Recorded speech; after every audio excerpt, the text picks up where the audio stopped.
Go yard. I got so much motherfucking design on right now. Bring it down, make it clap. I got 3 old thoughts, new block, where that thing, bitches on my line, and you know. Assalamualaikum warahmatullahi wabarakatuh. Yang saya hormati Ibu Maya Novitasari, SEMAK, selaku dosen pembimbing mata kuliah akuntansi keperilakuan kelas 8B akuntansi. Kami dari kelompok 4 akan mempresentasikan bab 8, yaitu bystander effect. Anggota kelompok kami yaitu yang pertama Dwika Prastiwi, 2 Netia Ayu Dewayanti, 3 Fitri Nurharyati, 4 Rizky Oktaviana, dan 5 Elisa Putri Stianingrum. Baik, selanjutnya saya Elisa Putri Stianingrum akan menjelaskan tentang pengertian bystander effect. Bystander effect adalah fenomena ketika individu tidak memberikan bantuan pada keadaan darurat ketika atau saat orang lain ada. Penyebab bystander effect yaitu yang pertama, diffusion of responsibility, yaitu kehadiran orang lain dalam lokasi kejadian justru akan menurunkan tanggung jawab seseorang untuk menolong. Dalam benak mereka, bukankah ada orang lain, kenapa harus aku yang menolong? Yang kedua, social influence. Alasan kedua adalah kebutuhan untuk berperilaku dengan cara yang benar dan dapat diterima secara sosial.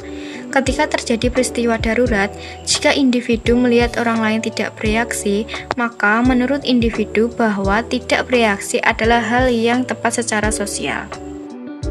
Selanjutnya, evaluation apprehension merupakan ketakutan individu bahwa bantuan yang diberikannya akan dianggap negatif oleh pengamat lainnya.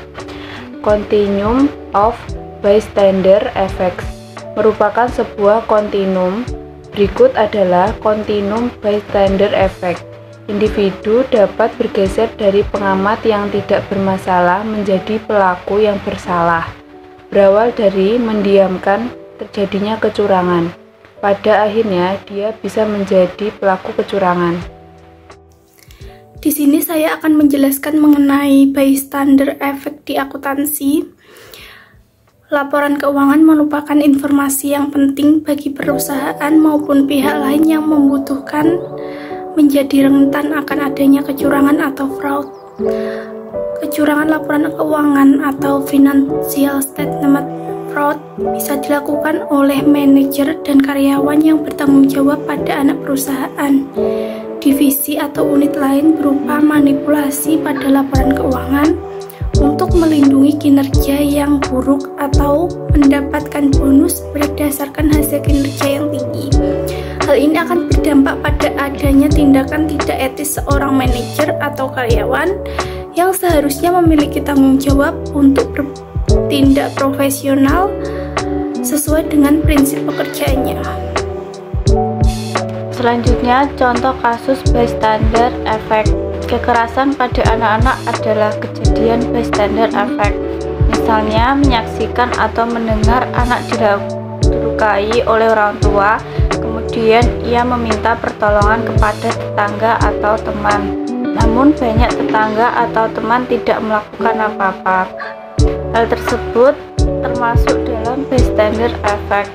Alasan terbesar yang paling sering diungkapkan oleh orang-orang adalah tidak ingin mencampuri urusan orang lain, walaupun mungkin tidak ada dampak buruk yang terlihat secara langsung. Bystander effect akan mempengaruhi nilai moral kepada sesama manusia. Baik, selanjutnya saya akan menjelaskan mengenai langkah menghadapi fenomena bystander effect. 1. Menumbuhkan rasa empati dan simpati terhadap orang lain bila Anda adalah seorang pengamat. Kemudian yang kedua, menghubungkan pihak yang dapat membantu seperti pertolongan medis, ambulan, ataupun satpam terdekat. Ketiga, berinisiatif untuk menolong orang tersebut bila tidak ada yang membantu karena bystander efeknya seperti domino. Jika ada orang yang menolong, maka semua akan mencoba ikut membantu menolongnya. Keempat, ikut mengedukasi orang-orang agar tetap aktif dalam melawan rasa apatis ketika orang lain membutuhkan pertolongan. Baik, sekian presentasi dari kelompok 4. Kami mohon maaf apabila ada salah-salah kata. Wassalamualaikum warahmatullahi wabarakatuh.